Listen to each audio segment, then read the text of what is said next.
Hello, good morning. आज हम लोग एक नए टॉपिक के साथ मिलेंगे। आज हम लोग पढ़ेंगे अकाउंटेंसी और अकाउंटेंसी और अकाउंटिंग में क्या डिफरेंस है। आज का टॉपिक है अकाउंटेंसी वर्सेस अकाउंटिंग। दोनों को आज हम लोग समझेंगे कि अकाउंटिंग और अकाउंटेंसी क्या होता है और अकाउंटिंग का क्या ऑब्जेक्टिव है। ये सारी बातें आज हम लोग सीखेंगे और कितने तरह के अकाउंटिंग होते हैं, ये सारी बातें हम लोग डिस्कस करेंगे। सबसे पहले देखिए, अकाउंटिंग क्या है। अकाउंटिंग एक प्रोसेस है of preparation of books of account. Books of account बनाने का एक प्रोसेस जो है, ये आपका अकाउंटिंग कहलाता है। जैसे देखिए कि बुक्स ऑफ अकाउंट जो हम लोग प्रिपेयर करते हैं, ये क्यों करते हैं। बुक्स ऑफ अकाउंट बनाने के पीछे ऑब्जेक्टिव है कि हम लोग साल के अंत में अपना रिजल्ट पता करते हैं। रिजल्ट जानना चाहते हैं कि क्या हमें बिजनेस में प्रॉफिट हुआ या बिजनेस में लॉस हुआ। तो कोई भी बिजनेसमैन ये जानना चाहता है कि हमें प्रॉफिट हो रहा है या लॉस हो रहा है। तो अपने प्रॉफिट या लॉस के बारे में हम लोग को जानना पड़ता है या जानने की इच्छा होती है। इसके लिए हमें बुक्स ऑफ अकाउंट तैयार करना पड़ता है, क्योंकि जब तक हम लोग बुक्स ऑफ अकाउंट तैयार नहीं करेंगे, मीन्स जब तक हम लोग ट्रांजैक्शन को लिखेंगे नहीं, तब तक हम लोग को अपना रिजल्ट पता नहीं चलेगा।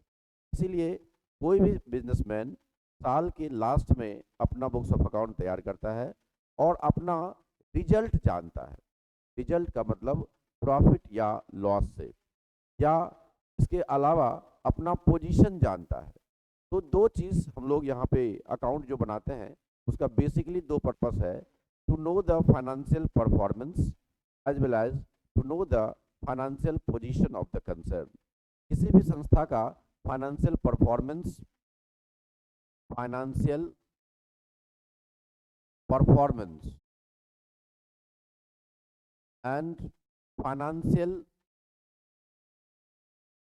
Position, financial performance as well as financial position. तो ये चीज़ हम लोग जानना चाहते हैं कि किसी संस्था का फाइनेंशियल परफॉर्मेंस क्या है, फाइनेंशियल पोजीशन क्या है। परफॉर्मेंस का मतलब प्रॉफिट या लॉस से है, एंड पोजीशन का मतलब एसेट्स एंड लाइबिलिटीज से है। हम लोग आगे पढ़ेंगे कि एसेट्स किसको कहते हैं, लाइबिलिटीज किसको कहते हैं। तो अकाउंटिंग क्या है। अकाउंटिंग के माध्यम से हम लोग ये जान पाते हैं कि हमारा फाइनेंशियल परफॉर्मेंस क्या है एंड फाइनेंशियल पोजीशन क्या है। अब देखिए, अब अकाउंटिंग करने के लिए हमें क्या करना पड़ेगा, ट्रांजैक्शंस को बुक्स में रिकॉर्ड करना पड़ेगा। तो देखो, ट्रांजैक्शन को हम लोग बुक्स में रिकॉर्ड जो करेंगे, तो किस ट्रांजैक्शन को बुक्स में रिकॉर्ड करेंगे, ताकि हमें हमारा जो मेन ऑब्जेक्टिव है ये है कि आप फाइनेंशियल परफॉर्मेंस और फाइनेंशियल पोजीशन पता करें। साल के अंत में हम लोग ये जानना चाहेंगे कि हमारा क्या परफॉर्मेंस रहा, क्या पोजीशन रहा। इसके लिए हम लोग को अकाउंटिंग की आवश्यकता पड़ती है। इसके लिए हम लोग बुक्स ऑफ अकाउंट तैयार करते हैं, क्योंकि सारे ट्रांजैक्शन को जब तक समराइज नहीं करेंगे, तब तक हम लोग को रिजल्ट पता नहीं चलेगा। जब तक सारे इनकम को, सारे एक्सपेंसेस को एक जगह नहीं लिखेंगे, तब तक आपका जो है, आपको पता नहीं चलेगा कि आपको प्रॉफिट कितना हुआ, कितना लॉस हुआ। तो सारे इनकम में से एक्सपेंसेस को घटाने के बाद प्रॉफिट निकलेगा या लॉस निकलेगा। और इसी तरह से सारे जो संपत्तिज हैं, संपत्ति को हम लोग एक जगह लिखेंगे, सारे दायित्व को, लाइबिलिटीज को एक जगह लिखेंगे, और जिससे हम लोग को फाइनेंशियल पोजीशन पता चलेगा। तो अब लिखेंगे कैसे सबको, तो पहले हमको पता रहनी चाहिए कि हमारे पास कितना का प्रॉपर्टीज है, कितना का हमारे पास इनकम है, कितना का एक्सपेंसेस है। ये जब तक पता नहीं रहेगा, तब तक हम उसको समराइज नहीं कर पाएंगे। इसीलिए आपको डे टू डे बेसिस पे ट्रांजेक्शन को क्रोनोलॉजिकल ऑर्डर में लिखना पड़ेगा। तो इसको लिखने के लिए जो प्रोसेस यूज हो रहा है, ये आपका अकाउंटिंग कहलाता है। Accounting is a process of preparation of books of account. Accounting books of account बनाने का एक प्रोसेस है, जो शुरू होता है किसी ट्रांजैक्शन को आइडेंटिफाई करने से। सबसे पहले ट्रांजैक्शन को हम लोग आइडेंटिफाई करते हैं। क्या आइडेंटिफाई करते हैं? तो बिजनेस ट्रांजैक्शन जो है दो तरह का होता है। एक होता है मॉनेटरी। देखिए, बिजनेस ट्रांजैक्शन को हम लोग दो भाग में बांटते हैं। बिजनेस ट्रांजैक्शन एक होगा मॉनेटरी मॉनेटरी और एक होगा नॉन मॉनेटरी। एक मॉनेटरी ट्रांजैक्शन होगा और दूसरा होगा नॉन मॉनेटरी ट्रांजैक्शन। अब देखिए, मॉनेटरी ट्रांजैक्शन क्या होता है? जिस ट्रांजैक्शन को हम लोग मनी के टर्म्स में मेजर कर सकते हैं उसको बोलते हैं हम लोग मॉनेटरी ट्रांजैक्शन। और जिस ट्रांजैक्शन को हम लोग मनी के टर्म्स में मेजर नहीं कर सकते हैं उसको हम लोग बोलते हैं नॉन मॉनेटरी ट्रांजैक्शन। ये दोनों ट्रांजैक्शन बिजनेस को अफेक्ट करता है, बिजनेस परफॉर्मेंस को अफेक्ट करता है। जैसे आप समझिए कि किसी संस्था में हम गए कि आपका कलम खरीदे, किसी दुकान में गए कलम खरीदे, तो कलम जो खरीदे तो इस कलम के लिए हमने पैसा पेमेंट किया और ये कलम का दाम 10 रुपया था तो हमने 10 रुपया पेमेंट किया, खरीद लिया। अब ये देखिए, दुकानदार के लिए ये कलम जो खरीदा बेचा उन्होंने, वो कहेगा कि हम 10 रुपया का कलम बेचे। तो ये है आपका मॉनेटरी ट्रांजेक्शन, इसको हमने मनी में मेजर किया कि 10 रुपये की कलम है, 10 रुपये का सेल हुआ। लेकिन जो दुकानदार का हमारे प्रति बिहेवियर है, इस चीज़ को हम मनी में मेजर नहीं कर सकते। मान लीजिए वो अच्छे से हमसे बात किया, तो या हम उससे अच्छे से बात किए या बार बार हम जाते हैं उसके पास, तो ये जो है आपका ये ट्रांजैक्शन कहीं ना कहीं आपके बिजनेस परफॉर्मेंस को अफेक्ट करता है। या आपका किसी ऑर्गेनाइजेशन में गुड मैनेजमेंट है, गुड बिहेवियर है, गुड आपका ऑर्गेनाइजेशन का जो गुड पॉलिसी है, तो ये कहीं ना कहीं ऑर्गेनाइजेशन के परफॉर्मेंस को अफेक्ट करता है। लेकिन that can not be measured in terms of money. इसको हम लोग मनी के रूप में मेजर नहीं कर पाते हैं, इसीलिए इस तरह के ट्रांजेक्शन को हम लोग नॉन मॉनेटरी ट्रांजेक्शन कहते हैं। तो दोनों का इम्पोर्टेंस है, लेकिन बुक्स ऑफ अकाउंट में हम लोग सिर्फ एंड सिर्फ मॉनेटरी ट्रांजेक्शन को रिकॉर्ड करते हैं। इसलिए देखिए, अकाउंटिंग का जो प्रोसेस शुरू होता है, अकाउंटिंग इज ए प्रोसेस, देखिए कह रहा है इट इज ए प्रोसेस, यह एक प्रोसेस है। It is the process of identifying. सबसे पहले ट्रांजैक्शन को आइडेंटिफाई करेंगे, whether the transaction is monetary in nature और non monetary in nature. Transaction आपका मॉनेटरी नेचर का है या नॉन मॉनेटरी नेचर का है। मॉनेटरी नेचर का रहेगा तभी हम लोग रिकॉर्ड करेंगे। देखिए, इसको हम लोग मेजर करेंगे, फिर मेजर करेंगे आपका कि आपका आइडेंटिफाई करेंगे बिजनेस ट्रांजैक्शन है, फिर उसका मेजर करेंगे कि weather the transaction is monetary और नॉन मॉनेटरी। यदि मॉनेटरी रहेगा तभी इसको हम लोग क्या करेंगे, रिकॉर्ड करेंगे। देखिए, रिकॉर्ड करेंगे, रिकॉर्ड करने का मतलब होता है लिखना, लिखेंगे बुक्स में। इसके बाद हम लोग क्या करेंगे, क्लासीफाई करेंगे, क्लासीफाई करेंगे, एक जगह लिखेंगे। लिखने के लिए एक बुक का यूज करते हैं हम लोग, आगे पढ़ेंगे हम लोग, जिसको हम लोग बोलते हैं जर्नल। जर्नल में लिखेंगे, सबसे पहले इसको रिकॉर्ड करेंगे जर्नल में। इस जर्नल में रिकॉर्ड किए हुए ट्रांजैक्शन को फिर हम लोग आगे ले चलेंगे, आप आगे क्लासीफाई करेंगे, जिसके लिए हम लोग लेजर बनाएंगे। लेजर, लेजर भी एक बुक होता है, आगे पढ़ेंगे हम लोग इसको। लेजर बनाएंगे और फिर आपका समराइज करेंगे। समराइज करने के लिए हम लोग ट्रायल बैलेंस बनाते हैं, इसके लिए हम लोग ट्रायल बैलेंस बनाएंगे, ट्रायल बैलेंस। तो इसके बाद इंटरप्रेट करेंगे। इंटरप्रेट करने का मतलब होता है, इसके लिए हम लोग इंटरप्रेशन के लिए फाइनल अकाउंट तैयार करेंगे, फाइनल अकाउंट। देखिए, तो कहने का मतलब अकाउंटिंग क्या है, अकाउंटिंग एक प्रोसेस है of preparation of books of account. Means यह आपका डिफरेंट प्रोसेस से, डिफरेंट स्टेप से होके गुजरेगा और फाइनली आपको रिजल्ट पता चलेगा कि फाइनल अकाउंट बना करके। अंतिम में हम लोग फाइनल अकाउंट प्रिपरेशन करेंगे, जिससे आपको ये फाइनेंशियल परफॉर्मेंस ऑफ और फाइनेंशियल पोजीशन पता चलेगा। तो ऑब्जेक्टिव यही है हमारा कि to know the financial performance as well as financial position of the concern. तो अब देखिए, आपका अंतिम में ये आपका इंटरप्रेट करके हम लोग क्या करेंगे, फाइनल अकाउंट तैयार करेंगे। फाइनल अकाउंट तैयार करने का मतलब रिजल्ट तैयार करना। साल के अंत में हम लोग ये फाइनल अकाउंट तैयार करते हैं। तो आप ट्रांजैक्शन को डे टू डे बेसिस पे लिखते हैं और उसके बाद फिर आपका उसको रिकॉर्ड करने के बाद क्लासीफाई करते हैं, लेजर प्रिपेयर करते हैं। इसके बाद हम लोग ट्रायल बैलेंस समराइज करने के लिए, सभी ट्रांजैक्शन को समराइज करने के लिए ट्रायल बैलेंस बनाते हैं। इसके बाद आपका इंटरप्रेट करते हैं और फाइनल अकाउंट तैयार करके रिजल्ट पता करते हैं और अंतिम में इसको कम्युनिकेट करते हैं। देखिए, कम्युनिकेट करते हैं। कम्युनिकेट किसको करते हैं? यूजर्स को, जो इंटरेस्टेड पार्टीज है उसको कम्युनिकेट करते हैं।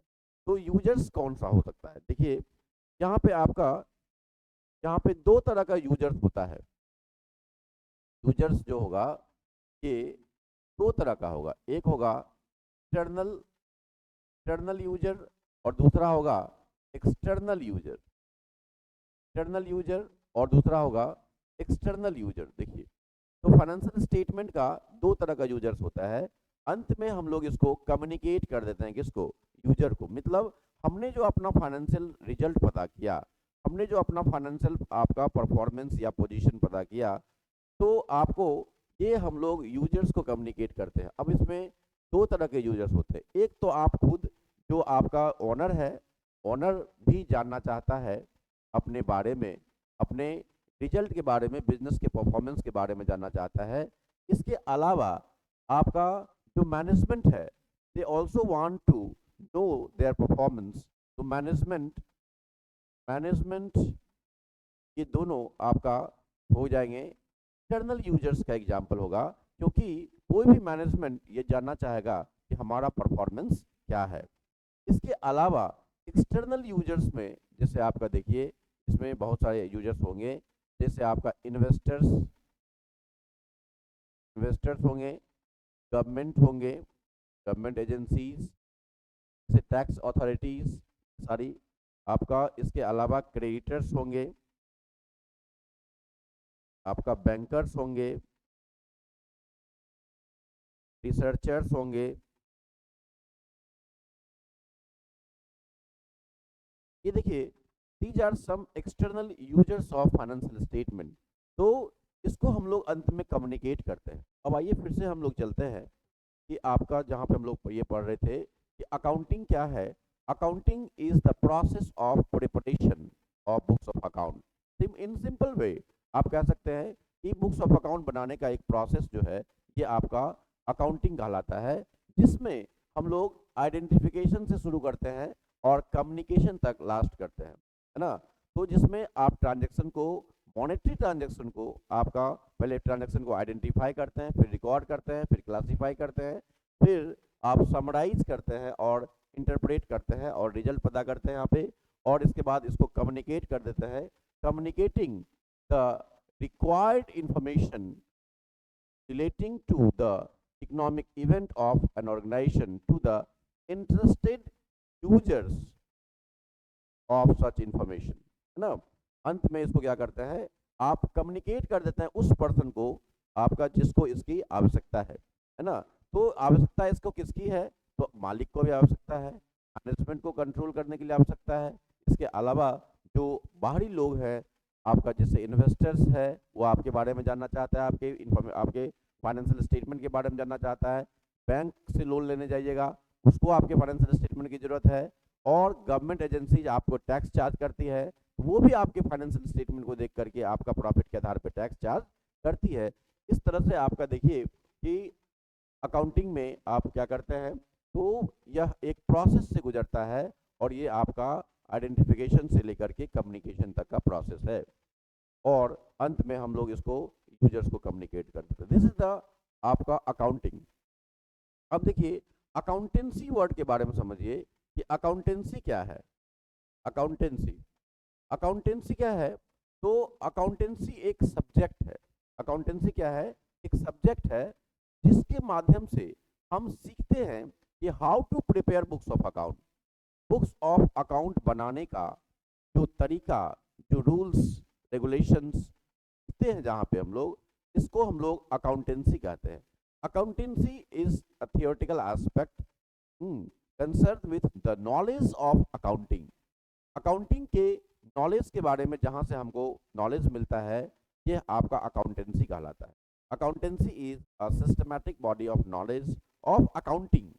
अकाउंटिंग के बारे में जहाँ सीखते हैं उसको हम लोग अकाउंटेंसी कहते हैं। देखिए कह रहा है, it is a systematic knowledge of accounting.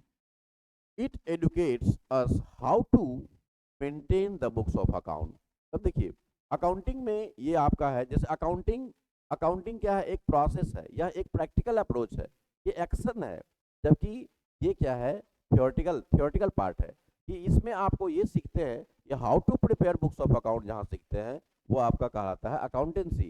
And कैसे अकाउंट मेंटेन किया जाएगा ये आपका होगा अकाउंटिंग में। तो अकाउंटिंग में आपका ये एक्शन करते हैं यहाँ पे हम लोग, और यहाँ पे सीखते हैं कि कैसे बुक्स ऑफ अकाउंट तैयार किया जाएगा।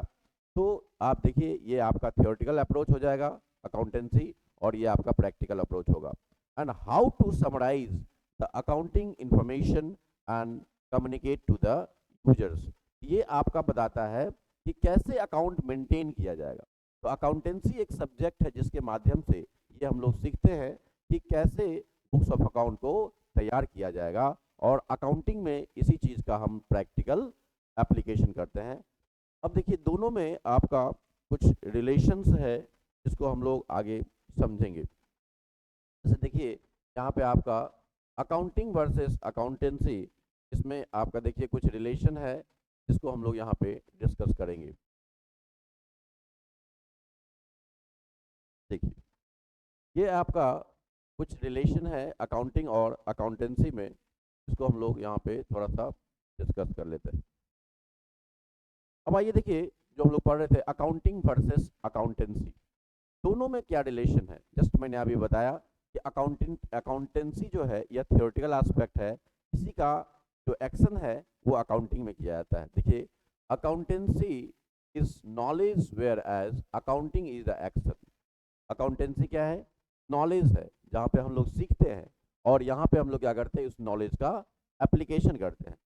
Accounting process is carried out on the basis of the rules and principles framed by the accountancy. Accounting में क्या करते हैं, तो अकाउंटेंसी के द्वारा जो रूल्स बनाया गया उसी का हम लोग यूज करते हैं। Thus, it may be said that accountancy is the knowledge of accounting. Accountancy क्या है, अकाउंटिंग का नॉलेज, मीन्स अकाउंटिंग जहाँ सीखते हैं उसको हम लोग अकाउंटेंसी कहते हैं। Accounting is the application of accountancy. हमें लगता है ये बात आपको पूरा क्लियर हो गया होगा। इसके बाद देखिए फिर क्या कहता है, ऑब्जेक्टिव्स ऑफ अकाउंटिंग। अकाउंटिंग का क्या ऑब्जेक्टिव है, देखिए कह रहा है पहला ऑब्जेक्टिव है, सबसे पहले देखिए ऑब्जेक्टिव क्या हो सकता है, आप सोचिए कि अकाउंटिंग का क्या ऑब्जेक्टिव हो सकता है।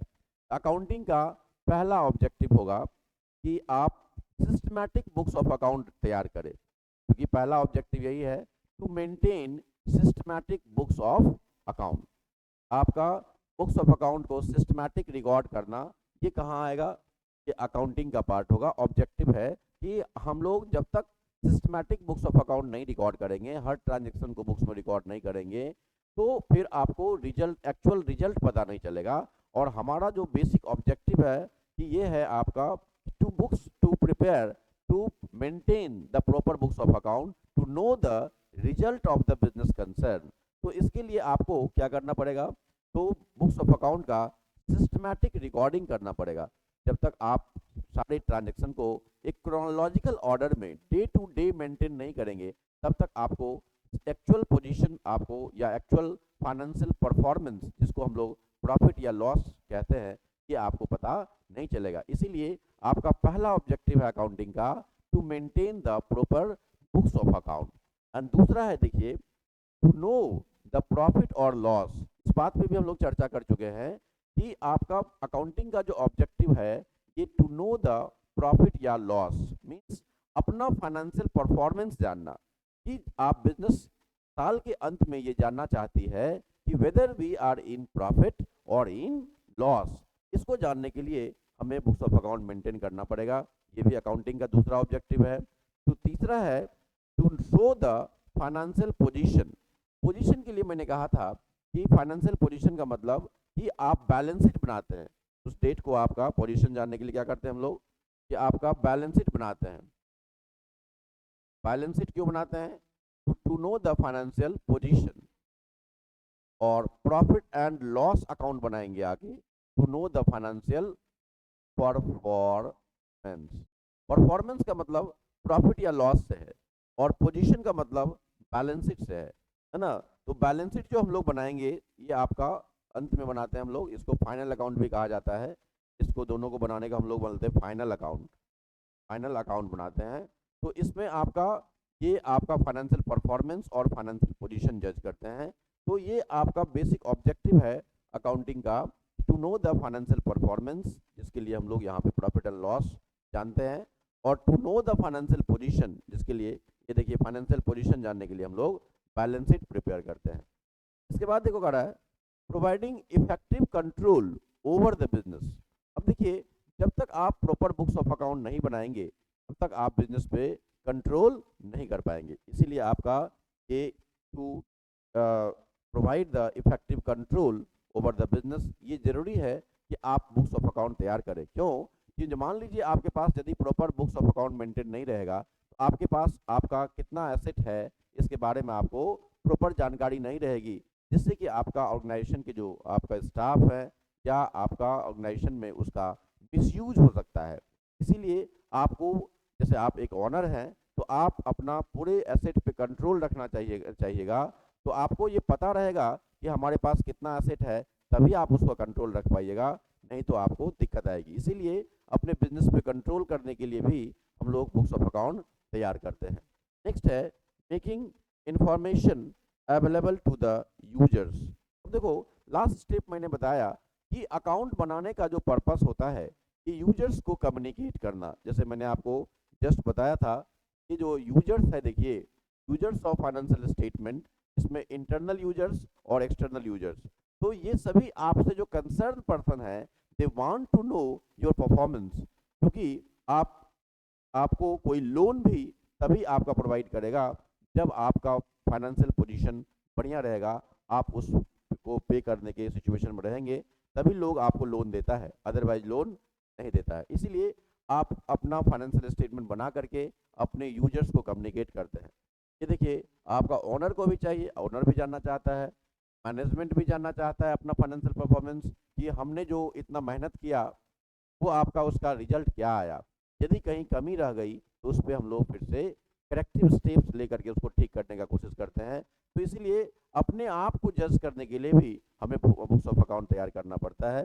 इसी तरह से इन्वेस्टर्स कोई आपके संस्था में इन्वेस्ट करेगा तो उससे पहले वो आपका फाइनेंशियल परफॉर्मेंस, फाइनेंशियल पोजीशन आपका लास्ट फ्यू ईयर्स का देखेगा, इसके बाद ही वो आपका इन्वेस्टमेंट के लिए विचार करेगा। इसके बाद है गवर्नमेंट एजेंसीज आपको टैक्स को चार्ज करने के लिए, इसको भी आपको फाइनेंशियल स्टेटमेंट की जरूरत है। क्रेडिटर्स तभी उधार देगा जब आपका फाइनेंशियल स्टेटमेंट आपका देखेगा, जब आप का सिचुएशन अच्छा रहेगा, मीन्स आपके पास जो है इतना लिक्विडिटी रहेगा कि जो आप कभी भी क्रेडिटर्स को पेमेंट कर पाएगा। तो इसको देखते हुए आपका क्रेडिटर्स भी आपको उधारी देगा, नहीं तो कोई उधारी भी आपको नहीं देना चाहेगा।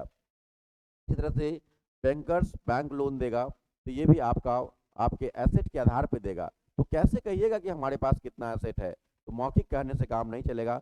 इसीलिए आपको बुक्स ऑफ अकाउंट बना करके देना पड़ेगा कि हाँ देखिए ये हमारे पास इतना का एसेट है और इतना का लाइबिलिटीज है, तो नेट एसेट हमारा ये है, इसके आधार पे आप लोन दे सकते हैं। तो ये सभी आपका कुछ यूजर्स हैं जो कि आपका फाइनेंशियल स्टेटमेंट के लिए। अब देखिए तो यहाँ पे हमने आपको बताया कि अकाउंटिंग और अकाउंटेंसी में क्या रिलेशनशिप है और अकाउंटिंग का क्या ऑब्जेक्टिव है। इसके बाद हम लोग थोड़ा सा और आगे डिस्कस करेंगे। ये देखिए ब्रांचेज ऑफ अकाउंटिंग, इसको समझिए। ब्रांचेज ऑफ अकाउंटिंग ये आपका अकाउंटिंग का कुछ ब्रांच है जिसको हम लोग डिस्कस करेंगे। बहुत सिंपल है। देखिए सबसे पहला है इसमें फाइनेंशियल अकाउंटिंग। अभी तक जो हम लोग 11th क्लास में पढ़ेंगे या 12 में पढ़ेंगे, ये आपका फाइनेंशियल अकाउंटिंग पढ़ेंगे। फाइनेंशियल अकाउंटिंग बेसिकली कंसर्न होता है प्रॉफिट या लॉस जानने से और फाइनेंशियल पोजीशन जानने से।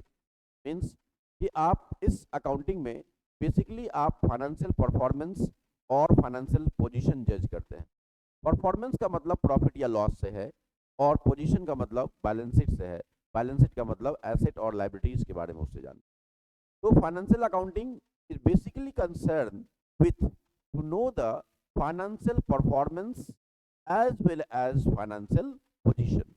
तो फाइनेंशियल अकाउंटिंग का बेसिकली जो कंसर्न होता है ये आपका फाइनेंशियल पोजीशन को जानना और फाइनेंशियल परफॉर्मेंस। पोजीशन का मतलब है आपका बैलेंस शीट से, मीन्स आपका एसेट एंड लायबिलिटीज से, और परफॉर्मेंस का मतलब प्रॉफिट या लॉस से है। तो इस अकाउंटिंग के माध्यम से हम लोग ट्रांजैक्शन को सिस्टमैटिकली रिकॉर्ड करते हैं और इसके बाद हम लोग अपना रिजल्ट पता करते हैं साल के अंत में, whether we are in profit और इन लॉस। ये आपका बेसिक ऑब्जेक्टिव होता है प्रिपरेशन ऑफ फाइनेंशियल अकाउंटिंग। देखिए क्या लिखता है, under this branch of accounting the main objective is to record the business transaction in a systematic manner to ascertain the profit or loss of the accounting period। देखिए मैं आपको बताया कि इसका ऑब्जेक्टिव होता है कि प्रॉफिट या लॉस जानना accounting period by preparing profit and loss account. इसके लिए हम लोग प्रॉफिट एंड लॉस अकाउंट बनाते हैं। And to present the financial position of the business by preparing balance sheet. देखिए तो इसका बेसिकली ऑब्जेक्टिव यही होता है कि ट्रांजैक्शन को बुक्स में रिकॉर्ड करना और फिर आपका फाइनेंशियल परफॉर्मेंस जानना। परफॉर्मेंस जानने के लिए हम लोग प्रॉफिट एंड लॉस अकाउंट बनाते हैं और फिर आपका फाइनेंशियल पोजीशन जानना, इसके लिए हम लोग बैलेंस शीट प्रिपेयर करते हैं। तो दैट इज आपका basically financial accounting basically concern with to know the financial performance as well as financial position. इसके बाद देखिए कॉस्ट अकाउंटिंग के बारे में हम लोग सीखेंगे कि कॉस्ट अकाउंटिंग क्या होता है। कॉस्ट अकाउंटिंग का जो बेसिक पर्पस होता है टू असरटेन कॉस्ट। कॉस्ट जानने के लिए किसी भी प्रोडक्ट का, जैसे मान लीजिए आप एक मैन्युफैक्चरिंग कंसर्न है, मान लीजिए पेन बनाते हैं, तो आप अपने पेन का पर यूनिट कॉस्ट जानना चाहिएगा। पहले तो टोटल ओवरऑल कॉस्ट जानना चाहिएगा, पर यूनिट कॉस्ट जानना चाहिएगा। इसीलिए कि आपको जब तक पर यूनिट कॉस्ट पता नहीं चलेगा तब तक आप उस पेन का सेलिंग प्राइस डिटरमाइन नहीं कर पाइएगा। और आप जो कॉस्ट जानते हैं, आप अलग अलग लेवल पे, डिफरेंट लेवल पे कॉस्ट अकाउंटिंग में हम लोग कॉस्ट जानते हैं, कितना डायरेक्ट लगा कितना इनडायरेक्ट लगा, है ना। इनडायरेक्ट में भी आपका अलग अलग लेवल्स है, उस पर हम लोग कॉस्ट जानते हैं, जिसके कारण आप क्या कर पाते हैं कि कॉस्ट कंट्रोल कर पाते हैं। तो कॉस्ट अकाउंटिंग का जो बेसिक आपका ऑब्जेक्टिव होता है, तो कोई भी प्रोडक्ट को प्रोड्यूस करने से पहले आप पहले ही क्या करते हैं, एक एस्टीमेट तैयार करते हैं कि हमको ये प्रोडक्ट बनाना है, ये पेन बनाना है, तो इसमें हमको इतना कॉस्ट लगाना है, तो इतना का मटेरियल लगेगा, इसमें इतना का लेबर लगेगा, इसमें आपका इधर अदर एक्सपेंसेस लगेगा। और उसके बाद जब एक्चुअल प्रोडक्शन करते हैं तो फिर आप कंपैरिजन करते हैं कि पहले जो हमने एस्टीमेट किया था कॉस्ट, उसमें आपका एक्चुअल में क्या वेरिएशन है, जिससे आप कॉस्ट पे कंट्रोल कर पाते हैं, है ना। कॉस्ट पे कंट्रोल नहीं तो आपका, यदि आप इस तरह का जो कंपैरिजन नहीं करेगा तो कॉस्ट कंट्रोल नहीं हो पाएगा। तो कॉस्ट अकाउंटिंग का बेसिक ऑब्जेक्टिव होता है to minimise cost of production. Cost of production को मिनिमाइज करना, कॉस्ट पे कंट्रोल करना, क्योंकि कॉस्ट पे यदि कंट्रोल नहीं हुआ तो फिर आपका प्रोडक्ट महंगा हो जाएगा और जिसके कारण आपका प्रोडक्ट मार्केट में नहीं बिकेगा ज़्यादा, तो जिसके कारण आपका जो ऑब्जेक्टिव है सारा धरा का धरा रह जाएगा। इसीलिए तो आज के डेट में मॉडर्न वर्ल्ड में कॉस्ट अकाउंटिंग का बहुत ही बड़ा इम्पॉर्टेंट रोल है, ताकि कोई भी संस्था तभी सर्वाइव कर सकती है जब आपका वो अपने कॉस्ट को मिनिमाइज करके रखेगा, है ना। कॉस्ट को मिनिमाइज करना, कॉस्ट को कंट्रोल करना, वेस्टेज को कम करना, these are the basic objective of cost accounting. देखिए कहता है the main purpose of this accounting is to ascertain the total cost and per unit cost of goods produced and services rendered by the business। Business जो goods produce करता है या service render करता है, per unit cost जानना चाहता है, क्योंकि जब तक पर यूनिट कॉस्ट पता नहीं चलेगा उसको, तब तक आपका जो है इसका सेलिंग प्राइस निकालने में दिक्कत आएगी, कॉस्ट कंट्रोल में दिक्कत आएगी, प्लानिंग में दिक्कत आएगी। इसीलिए कॉस्ट अकाउंटिंग का रोल बढ़ जाता है। इसके बाद देखिए मैनेजमेंट अकाउंटिंग की बात करते हैं। मैनेजमेंट अकाउंटिंग क्या होता है, ये भी बहुत इंपॉर्टेंट है। Management accounting is basically concern with to analysis of financial statement, to analyse the financial data collected from cost accounting as well as financial accounting. Cost accounting और फाइनेंशियल अकाउंटिंग दोनों के डेटा को collect करके इसको analysis करना, ये आपका management accounting का काम होता है। तो मैनेजमेंट अकाउंटिंग का जो बेसिकली कंसर्न होता है, ये अकाउंटिंग फॉर मैनेजर्स होता है, which help in to take decision. तो प्रॉपर डिसीजन लेने के लिए आपको डेटा को एनालिसिस करना पड़ेगा। तो आप डेटा किस डेटा का एनालिसिस करेंगे आप? तो जो डेटा फाइनेंशियल अकाउंटिंग में आपका जो है कलेक्ट किया गया, कॉस्ट अकाउंटिंग के माध्यम से मिला, इस दोनों डेटा का एनालिटिकल जो आपका पार्ट होता है, ये एनालिसिस जो है ये मैनेजमेंट अकाउंटिंग के थ्रू हम लोग करते हैं। तो मैनेजमेंट अकाउंटिंग बेसिकली नाम से ही स्पष्ट है, अकाउंटिंग फॉर मैनेजर्स। जो डिसीजन के पर्पज से हम लोग अकाउंटिंग करते हैं, इसको हम लोग बोलते हैं मैनेजमेंट अकाउंटिंग। देखिए कहता है, it is the effective blending of financial accounting and cost accounting. दोनों का इफेक्टिव ब्लेंडिंग है, मीन्स मिक्स है, which will help the management in discharging its functions of planning, control, decision making. देखिए this is the basic objective, decision making है ना, planning में भी help करता है, कंट्रोल में भी हेल्प करता है, और लास्ट में डिसीजन मेकिंग जो है इसका सबसे इम्पॉर्टेंट रोल है इस मैनेजमेंट अकाउंटिंग का। तो इस तरह से हमने पढ़ा कि आपका ब्रांच ऑफ अकाउंटिंग में फाइनेंशियल अकाउंटिंग के बारे में, कॉस्ट अकाउंटिंग के बारे में और मैनेजमेंट अकाउंटिंग के बारे में। इसके बाद देखिए आपका नेक्स्ट है टैक्स अकाउंटिंग। अब देखिए ये क्या होता है टैक्स अकाउंटिंग, ये भी बहुत इंपॉर्टेंट है। टैक्स अकाउंटिंग आप नाम सुने होंगे टैक्स अकाउंटिंग का, इनकम टैक्स का नाम सुने होंगे, जीएसटी का नाम सुने होंगे। तो टैक्स के पर्पज से जो अकाउंटिंग किया जाता है, इसको हम लोग बोलते हैं टैक्स अकाउंटिंग, जिसमें आपका दो तरह के टैक्स होते हैं, एक डायरेक्ट टैक्स जिसको इनकम टैक्स कहते हैं, और एक इनडायरेक्ट टैक्स जिसको हम लोग जीएसटी के नाम से जानते हैं। टैक्स जो है आपका दो तरह का है, एक डायरेक्ट टैक्स और एक है इनडायरेक्ट टैक्स। डायरेक्ट टैक्स जिसमें हम लोग का इनकम टैक्स आता है, और इनडायरेक्ट टैक्स में क्या आता है, जीएसटी आता है। देखिए तो टैक्स के पॉइंट ऑफ व्यू से जो अकाउंटिंग किया जाएगा, that is known as tax accounting. The branch of accounting which is used for tax purposes is tax accounting. On the basis of this accounting, sales tax and income tax, sales tax यहाँ पे आप GST हो जाएगा, GST and income tax are computed, है ना। तो पहले sale tax होता था आपका, ठीक है, तो जीएसटी इसके जगह होगा, जीएसटी और जो है आपका इनकम टैक्स है ये कंप्यूट किया जाए। इसके बाद है देखिए बेसिस ऑफ अकाउंटिंग, ये भी समझ लीजिए अकाउंटिंग का कितने बेसिस होते हैं, कितने बेसिस पे अकाउंटिंग किया जाता है। तो there are only basically two basis of accounting, एक है कैश बेसिस और दूसरा है accrual basis. Basis of accounting में दो बेसिस है, एक कैश बेसिस और एक एक्रूअल बेसिस। कैश बेसिस का मतलब क्या होता है, देखिए जिसमें सिर्फ कैश ट्रांजेक्शन को रिकॉर्ड किया जाएगा, मीन्स पैसा आएगा तो इनकम माना जाएगा, पैसा पेमेंट करेंगे तो एक्सपेंस माना जाएगा। दिस इज आपका basically cash basis of accounting, जिसमें आपका पैसा आएगा तभी रिकॉर्ड करेंगे, पैसा पेमेंट करेंगे तभी रिकॉर्ड करेंगे, आउटस्टैंडिंग का कोई एंट्री नहीं करेंगे। इस तरह के अकाउंटिंग को बहुत ही कम जगहों पे यूज़ किया जाता है, जनरली कुछ गवर्नमेंट संस्थान में इस तरह के अकाउंटिंग का यूज़ किया जाता है, और ये अकाउंटिंग ज़्यादा पॉपुलर नहीं है। बेसिकली जो हम लोग यूज़ करते हैं जनरली आपका अकाउंट में, वो एक्रूअल बेसिस ऑफ अकाउंटिंग को यूज़ करते हैं, जिसमें कैश एंड क्रेडिट दोनों तरह के ट्रांजैक्शन को रिकॉर्ड करते हैं। जहां पे आपका कैश और क्रेडिट दोनों तरह के ट्रांजैक्शन को रिकॉर्ड किया जाए, उसको हम लोग बोलते हैं एक्रूअल बेसिस ऑफ अकाउंटिंग, और इसी अकाउंटिंग को हम लोग यूज़ करते हैं क्योंकि ये ज़्यादा इफेक्टिव और ज़्यादा अच्छा होगा। अंडर देखिए कह रहा है कैश बेसिस में, under this basis revenue and cost is said to be recognised when it is actually received and paid in cash.